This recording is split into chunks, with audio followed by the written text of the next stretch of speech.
I am Veronica Scott, and this is the story behind my stories.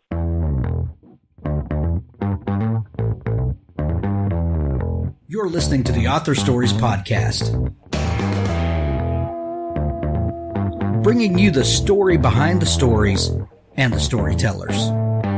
Margaret White, Terry Brooks, Sheena Kamal, Matthew Quick, JT Ellison, Walt D. Williams, Brad Thor, Corey, Dr. O, Robin Mock, Ernest Klein, Jim Butcher, Sherwin Harris. Visit hankgarner.com for archives of all the shows. Today's guest is Veronica Scott. It's episode 236 of the Author Stories Podcast. Thanks for tuning in. You know, you can find all of the archives of the show over at hankgarner.com. And when you're over there, there's some links in the right-hand sidebar where you can subscribe to the show and never miss an episode. I hope you're enjoying all of these extra bonus episodes we've got for you. It's a packed month. And I'd like to thank our sponsors for making that happen. Because of our great sponsors, we're able to keep bringing you excellent content each and every week. Thanks to C. Stephen Manley and his book series Awakened, the Paragons Trilogy Book 1. A powerful cult and apocalyptic ritual, two mythical heroes are about to wake up. Israel and Aaron are strangers with a common bond. Not only did they just wake up in an unfamiliar warehouse with no memories of how they got there, but they're also the next potential victims for a pack of hideous mutants, at least until a covert organization saves their lives and takes them to meet an eccentric billionaire. This book series is so much fun. The Paragons Trilogy, Awakened, is book 1. Go pick them up today. Also, thanks to Daniel Arthur Smith and Tales from the Canyons of the Damned, my favorite monthly publication. Canyons always brings you pulpy goodness each and every month. It's the Halloween episode. You've got to go pick it up. Tales from the Canyons of the Damned. Also, thanks to Bob Williams and his books Music City Macabre and Arch City Apocalypse. He combined them into one volume called Blood and Chaos. You're going to love it. Music City will never be the same again. Also, Nick Breaker and Paul E. Hicks, Galactic Satori Chronicles, Book 1 Earth and Book 2 Kron, some of the best science fiction you'll ever read. Go pick them up today. Authors, you know you need a website, and readers, if you would like to connect with your favorite authors, go to thirdscribe.com. Rob and the folks there have built an amazing community to help you find the books that you want and connect with the writers and the readers that you're looking for. Go visit them today at thirdscribe.com. Peter Codron's new book, Retrograde, is amazing. The international team at the Mars Endeavour colony is prepared for every eventuality except one.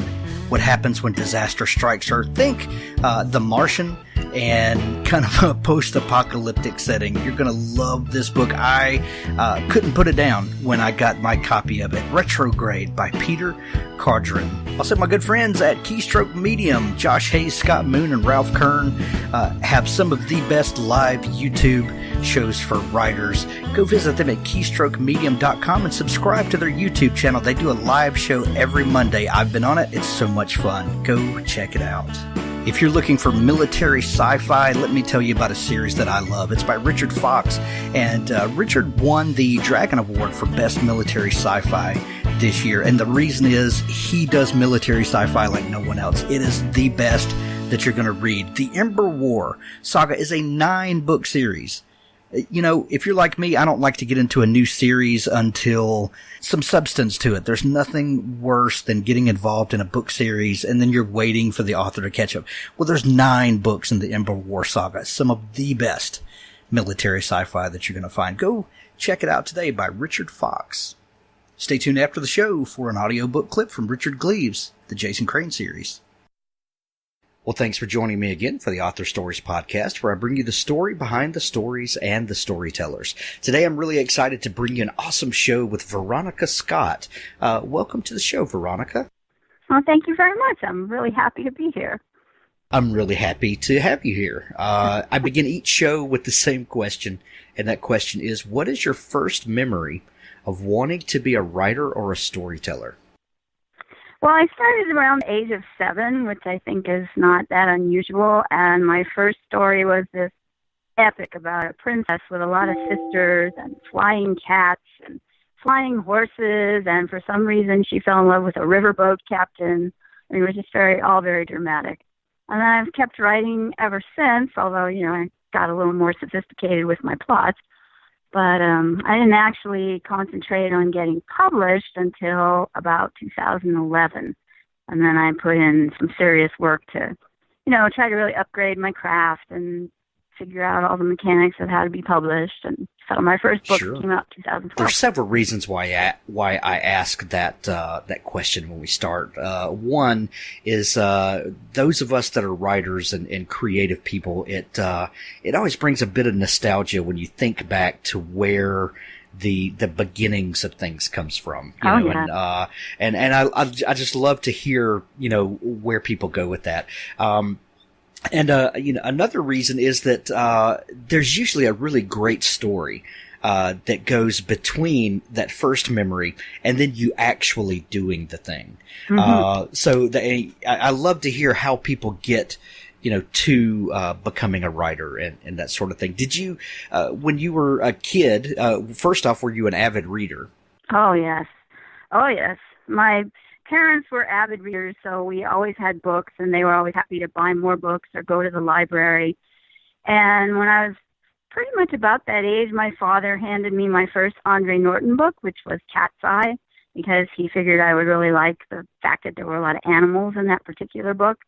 And once I started reading Andre Norton, I just never looked back. I worked my way through his entire library of science fiction, which, of course, he read all the classic authors. And, and then I read series for girls like Trixie Belden and Nancy Drew. And my mother loved ancient world romances like The Robe. And so I read all of those. I just had a really eclectic reading habit, and I never stopped reading either. So I've always been writing, I've always been reading, but I just never thought as a child or even in high school or even in college, I just never thought of making my living as an author. Right. So it was something that I did and I loved, and you kind of had to do it. You have to tell your stories, but I didn't think about making my living that way. So I have a business degree. Actually. So you decided to go into business. You got a business degree. What did you do for a living after school? Well, I was fortunate enough to have a really long and fun career at NASA's Jet Propulsion Laboratory. I worked on this side. Oh, yeah. I did contracts. I was a supervisor, involved in a lot of business processes and software implementations. If it had to do with business, then usually I would be involved in it somewhere during my career there. So it was a wonderful place to work. Now, as being a fan of classic science fiction, that had to be amazing for you. Oh, it was. It really was. Going to work at JPL. Oh, yeah, because as a business major, I thought, well, there goes my chance of being the first woman on Mars. I won't have the science and technology background. And then I was in my senior year at Long Beach State, and they do all the recruiting things. And I saw that JPL was interviewing for business majors, and I thought, well, have to go talk to them. So I did, and then I got invited for an interview up on the campus, and and just went from there and had a really long. And the exciting thing about JPL is because they do so many large projects, you can stay there a very long time and have many different experiences. This project is going to Mars, this project is going to Jupiter. It's always different, and it's always cutting-edge science.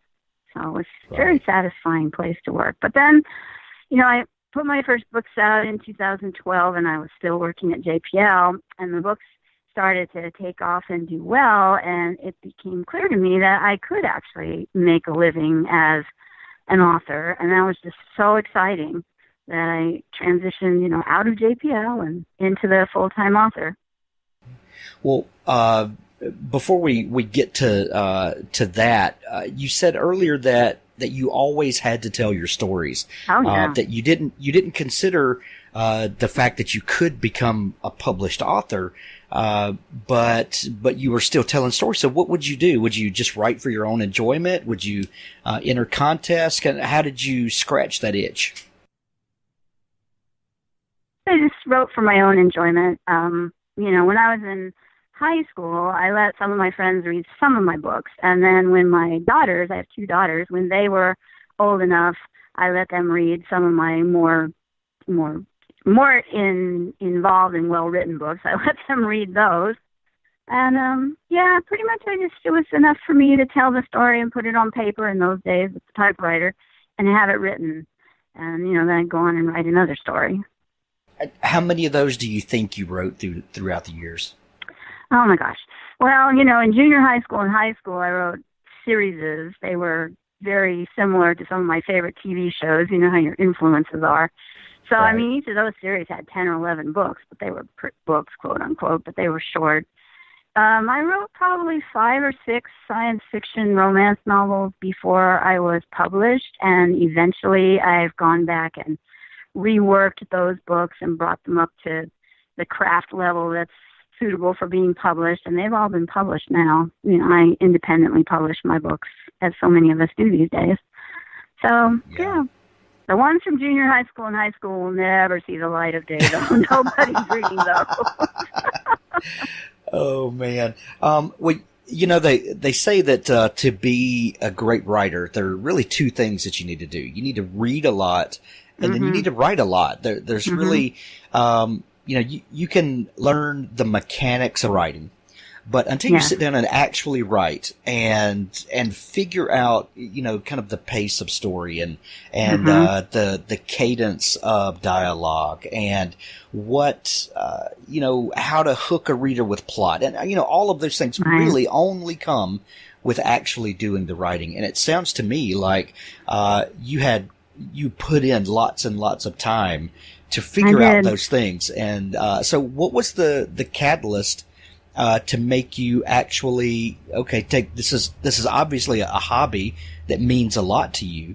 But what possessed you to take that next step and say, okay, I'm going to actually try to publish now? Well, there were several things. My daughters, grew up, and I had an empty nest. One of my daughters is also a published author, and she was published before me. And I've always said that if I just had somebody that I could have helped me navigate the ins and outs of becoming published, that I could probably get there. So she was kind enough in late 2010, she was kind enough to say, okay, give me your latest novel and I will edit it and I will show you the things you really need to know craft-wise. Because when you're writing for yourself, you don't worry too much about show versus tell and, talking heads and plot holes. So I did, and she marked it up with the red ink everywhere, but that's what I needed, because I needed to know what, as you were saying earlier, what did I need to have in the books to make them worthy of, selling them to readers.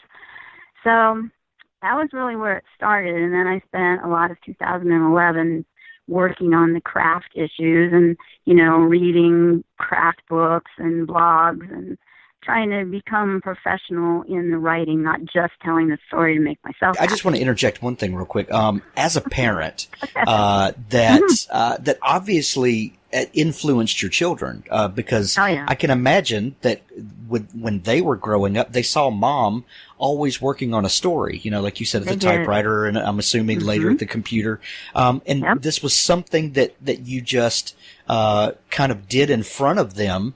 And how did that make you feel as a parent that your daughter then went and wrote and published on her own even before you did? That had to be an amazing feeling.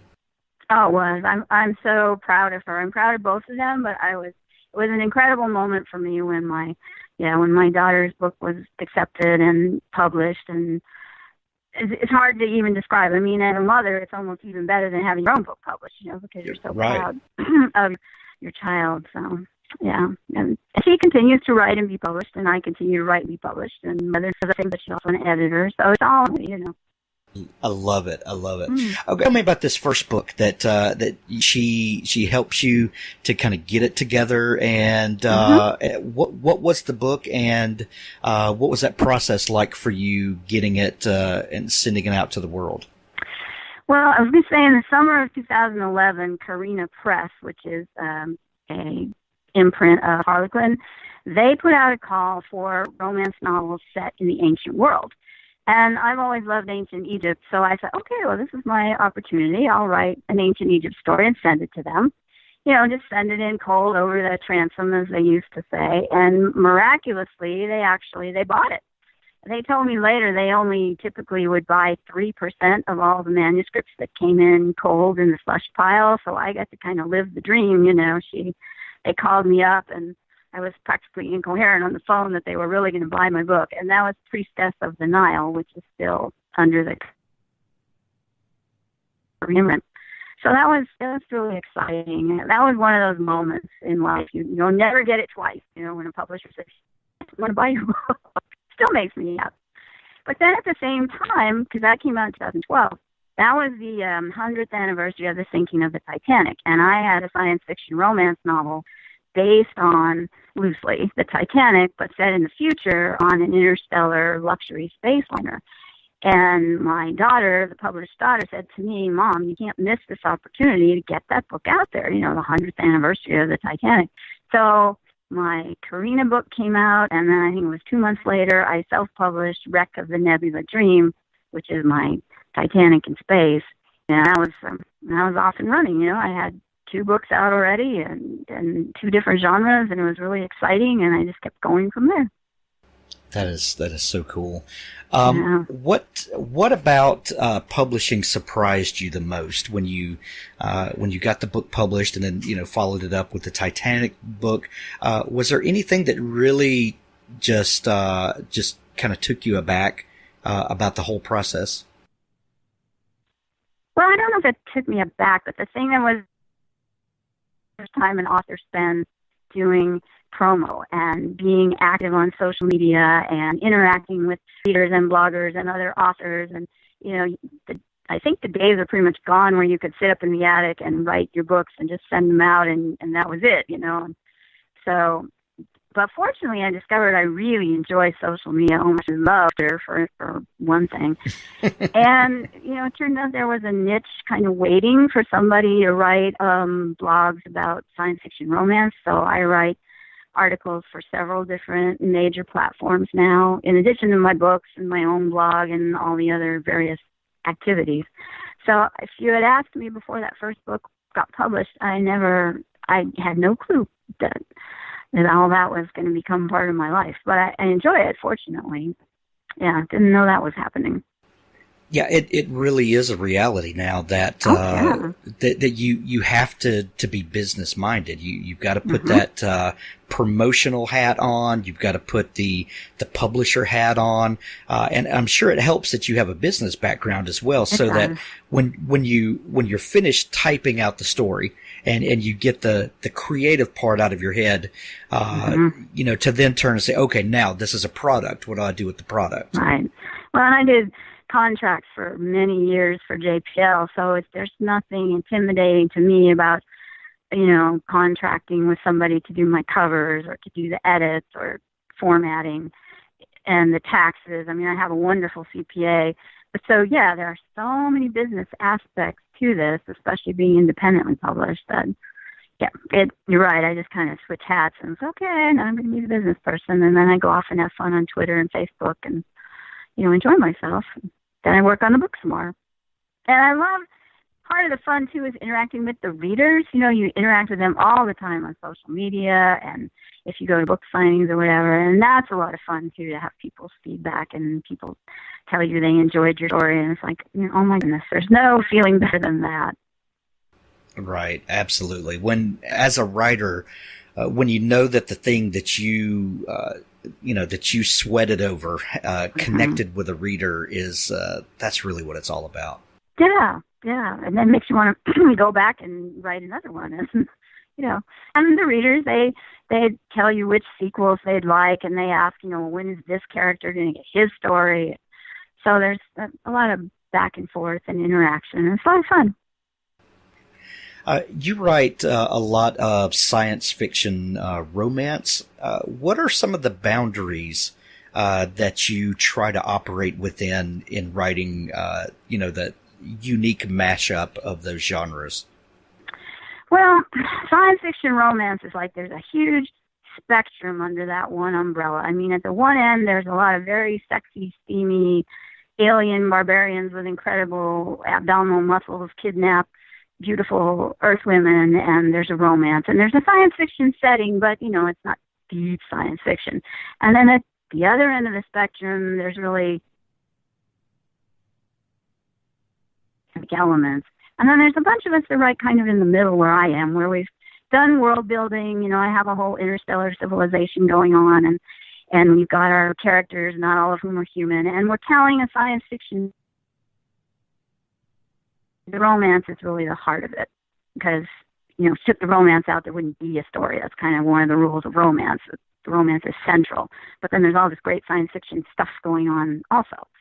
And the other rule about romance, you have to have a happily ever after ending, or it has to be happy for now. You know, it has to be happy enough that the reader can shut the book and say, okay, yeah, that's good. And whatever happens to them next, you know, I know they're happy for now.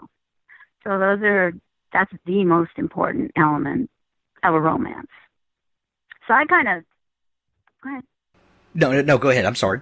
I was just going to say, when people ask me about my books, I tell them that mine are like Aliens, the movie Aliens, but with less gore, a whole lot less gore, and a lot more romance. So, you know, it's in that kind of a science fiction-y world, but the romance is very key and important.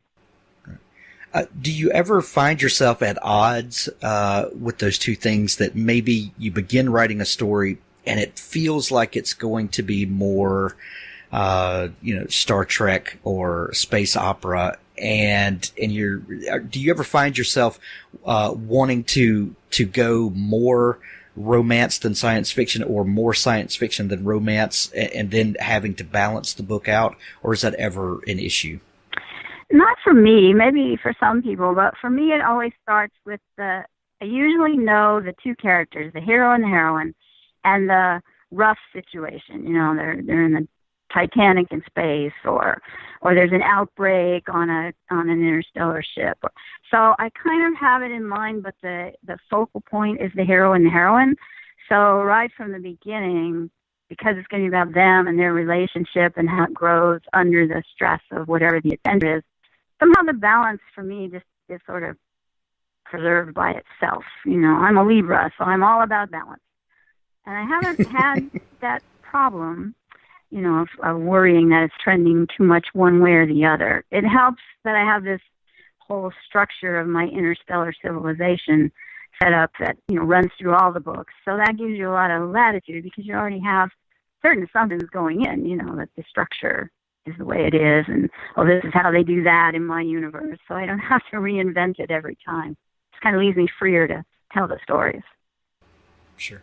And what's at the heart of good science fiction and fantasy is that even within the window dressing of the genre stuff, it's really a human story that connects with us. It's a story about people and about their journey and their connections with each other that we really resonate with. Oh, yeah, I completely agree with you. So, and that's part of why a lot of readers read romance, is because it allows you to try out other lives and other places and kind of be other people sometimes. And at the heart of it is, this story of, you know, the hero and the heroine and what they go through and how they come together. So you put it very well. Oh, thank you. You also write not only science fiction, but you mentioned earlier that you're really fascinated with ancient Egypt, and you tell these stories of ancient civilizations that have a little bit of a magical bent. One of your series is The Gods of Egypt, and one of the books is Magic of the Nile. How different is it writing those types of stories for you than the science fiction? And do you approach them differently? Well, I kind of do. I kind of have a different mindset, because ancient Egypt already exists, so to speak. I mean, it's there, and we know a great deal about it. But so what I've done is taken, okay, my people are in ancient Egypt, but it's the ancient Egypt where the gods actually were involved in on a daily basis, and the Egyptians believed and hoped and thought they did. So that gives me latitude to bring in the fantasy and the paranormal. And I do have conscious anachronisms. I'm not writing purely 100% accurate historicals. I mean, you can't if you're going to have the gods walking around in the action. So, but yeah, I do go to a kind of a different place in my mind. I'm kind of, you know, okay, this is me in ancient Egypt, and here's these cool things happening that I would have liked to have seen.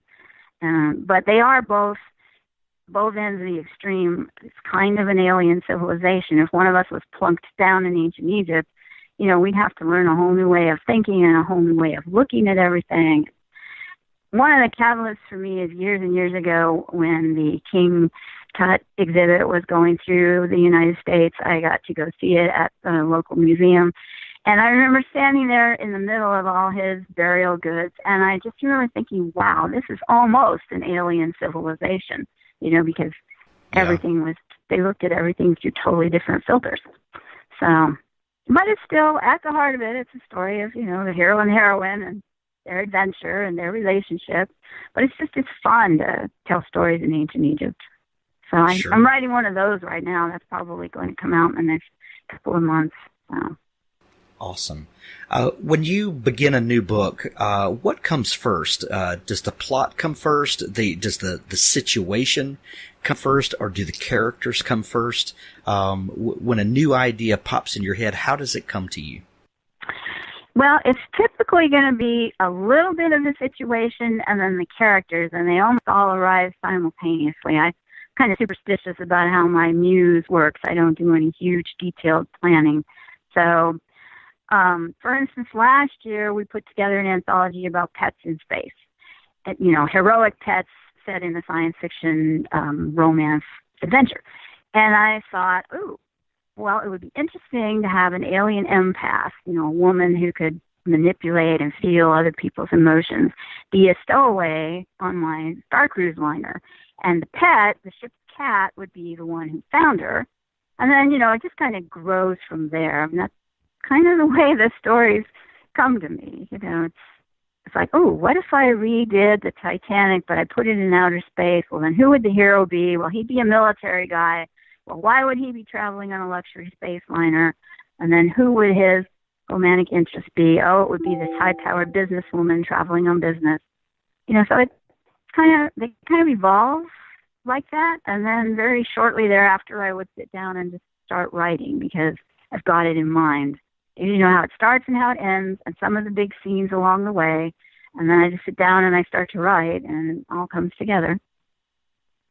That's really interesting, the anthology that you're talking about, because I've been involved in two anthologies. One is about to release in a month or so, and they're called Tales, Tails, and the new one is Tales of the Apocalypse, and it's kind of end of the world stories, and each of the stories has to feature a pet. Oh, and yeah. Wow, we're on the same it's and what's really interesting is to see how people come up with stories when there's a connection to an animal.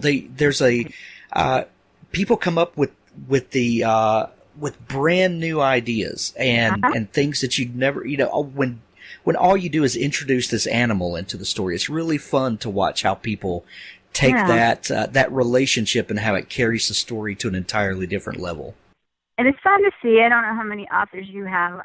We had, I think, 9 last year, and we're doing Pets in Space 2 that's coming out in October. We have 12 authors this year. And it's interesting to see how 12 authors each take the same little short writing prompt, put a pet into a science fiction romance story. And they, as you said, they go off in completely different directions. There's nothing similar about the 12 stories that we have.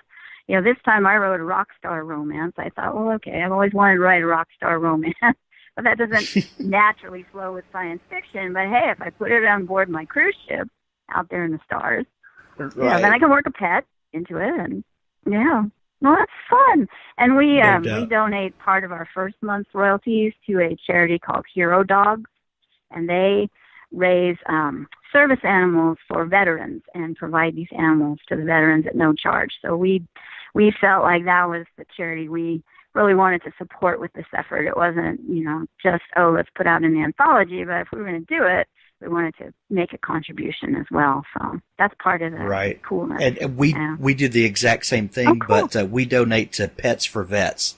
And but they do the same, same kind of work. It sounds like so cool. So when is that book coming out? October 10th. Oh, nice. So just from the time we're recording this, about a week and a half from now, it's going to come out. Nice. Yeah. Sweet. All right. Veronica, what is your latest book that you have out? My latest book personally is called Two Against the Stars, and it's about another one of these alien empathic priestesses there's an interstellar crime syndicate in my future, and they have kidnapped these empaths and are forcing them to participate in crimes.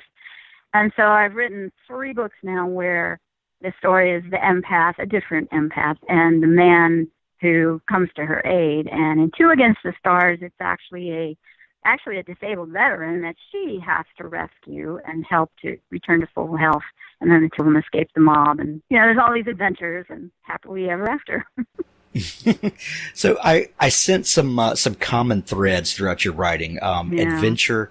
You seem to like empaths. That seems to be something that really pops up in your writing over and over again. What is it about those particular skills and gifts that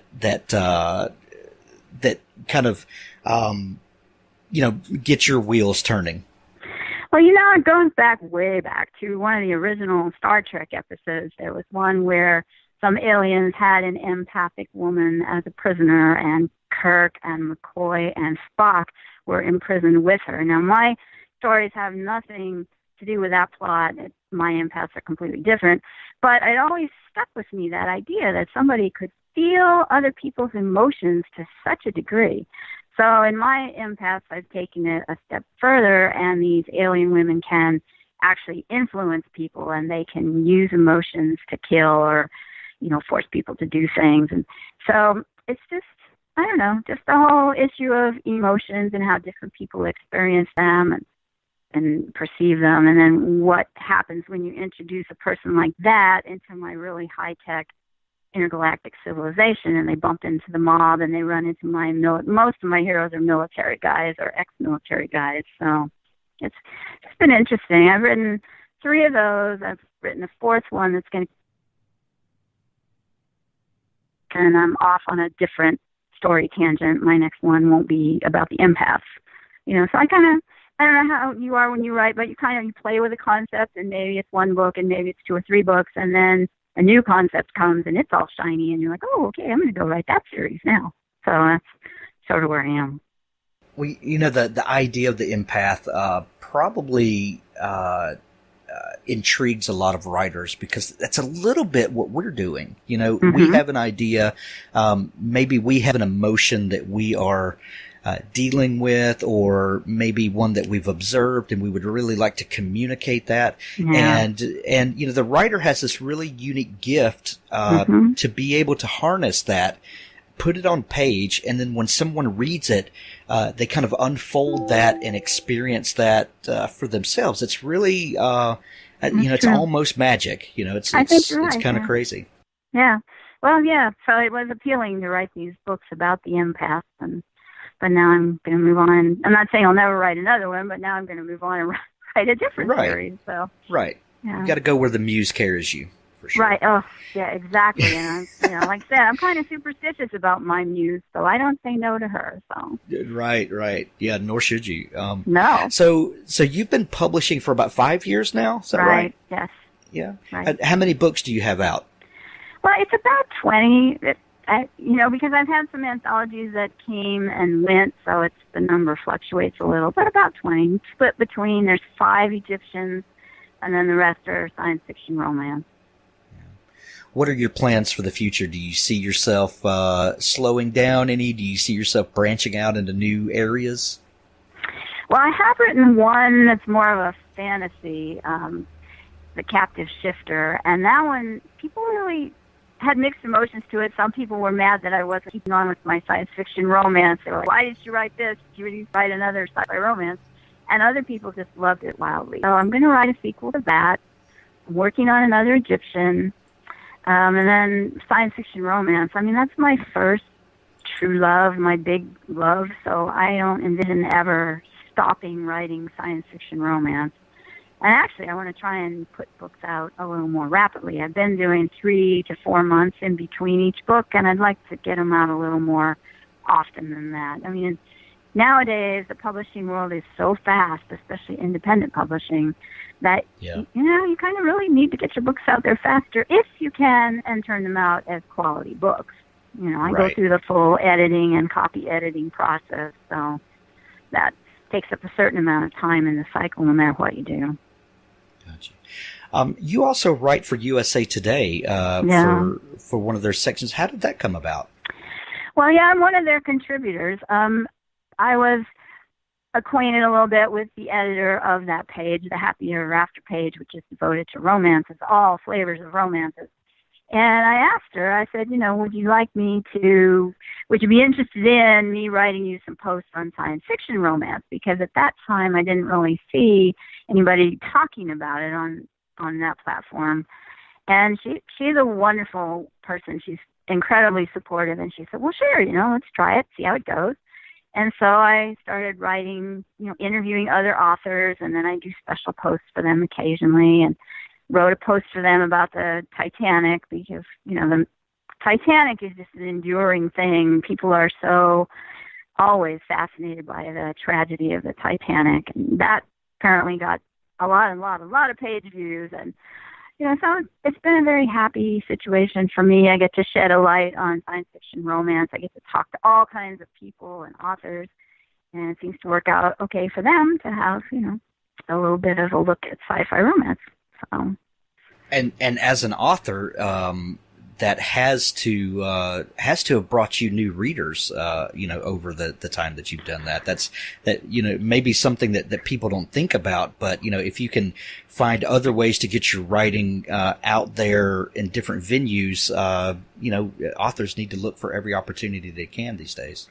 Well, I agree. And part of, the Veronica Scott quote-unquote brand is that I'm in the science fiction and the science fiction romance world. So they were kind enough to let me do recaps of several science fiction television programs. I did Killjoys, and I did The 100, and I did Dark Matter. And as part of that, I got to interview a number of the actors, and so that also was kind of an extension of, okay, Veronica Scott is a name sort of a little bit recognizable, in connection with science fiction, and plus so much fun. Oh my gosh. I'm just a fangirl, sometimes when it comes to interviewing people. And so, I've looked for, and I was included in the audiobook version of the Star Trek, The City on the Edge of Forever. I got to read a little, tiny little part. So, being an author in this general science fiction world has just been the most amazing thing. And there's been all these interesting opportunities and other things to do, like I said, that also, make people think, oh yeah, Veronica Scott, maybe I've heard of her. Oh, maybe I will go look at one of her books. And I don't think it hurts. Plus, it's an awful lot of fun. Yeah, absolutely. Veronica, before we go, I like to have authors give a piece of advice, if they would. If there's a new writer out there who's maybe struggling with getting started, or lacks the confidence or whatever, is there a piece of advice that you would give them? Yeah, I always tell people you have to get the words down on the paper. So you really need to try and write every day, even if it's just a few words. And don't edit yourself while you're writing the first draft. I mean, sure, you can go back and reread a little and maybe tweak something, but don't edit yourself, because that's a good way to get paralyzed. Just let the first draft come, and first drafts are supposed to be kind of ugly and unwieldy, and that's what further drafts and edits are for. Just let your muse talk to you and push the words out. So that's my number one rule. Absolutely. Veronica, thank you for taking time to come on the show. Where can people find you online? Well, as you mentioned, I do have a blog, and I don't have the URL in front of me right this minute. Oh, yes, I do. It's veronicascott.wordpress.com. Or you can find me on Twitter. I'm always on Twitter. I love Twitter. And on that, I'm V. Scott, the author, which is too long, but that's my name. That's my handle. With 3 T's, V. Scott, the author. Great. Veronica, thank you for taking time to come on the show. Oh, thank you so much. It's been so much fun to chat. And good luck with your anthology with me. Oh, thank you. Apocalyptic Tales. Thanks for listening to the Author Stories podcast. For more great author interviews like this one, go to hankgarner.com and dig through the archives. There's something there I know you'll love. Tune in for new episodes every Tuesday and Friday. Now stay tuned for a special audio clip from Richard Gleaves' The Jason Crane series. The cemetery had fallen into a hush. There were no traffic noises here. They were far from Broadway, far from anything. They could have been walking in an ancient glen. They passed a great Celtic cross of green copper, a combination of the Christian cross and the pagan sun deity, if Jason remembered his grave symbols. An old design, from the days when Western religions were first passing the mythological baton. Valerie led them to the crest of a hill. Jason felt a stab of incredulity. A vast acreage of graves spread below. The size of it was hard to fathom. So many people under the ground. The field of headstones felt bewildering and frightening and sad, like an empty playground littered with abandoned baby shoes. "Look at it," Valerie said with distaste. "I have never liked cemeteries. Too physical. All those mortal remains, bound to a patch of earth, hemmed in by a fence. Spirits caught in a trap, like dogs in a kennel." "Hey," said Joey, "that's my cemetery you're talking about." "This cemetery doesn't belong to you." She patted Joey's shoulder. "Not to anybody living. It belongs to the dead." She raised an arm. "Cemeteries are cities. Cities for ghosts. It's their land, not ours. And in every graveyard, like every city, there's a leader. All others answer to him. Or her. To the dominant spirit," whispered Jason. "That's what Irving called him. In the legend." He snapped his fingers, searching for the quote. "The dominant spirit that haunts this enchanted region and seems to be commander-in-chief of all the powers of the air is the apparition of a figure on horseback without a head." Joey rolled his eyes. "Oh my God, he's got it memorized." Jason scowled. "Shut up." Valerie nodded. The dominant spirit. If the horseman has risen, if he's the strongest, then all the others, the minor spirits, the weaker ones, will obey him. They can't be at rest if he doesn't let them be." "So," said Jason, "he's summoning the minor spirits. He's enslaving them." It's an awful thing when the dominant spirit is a dark one. It corrupts the ground. It keeps the souls here from finding peace. A dark spirit will cave the ground in over its own head. Things will stop growing, twist and decay. Even the living won't find solace there. If you walk past a graveyard and you fear it, you can be sure that the dominant spirit is a dark one.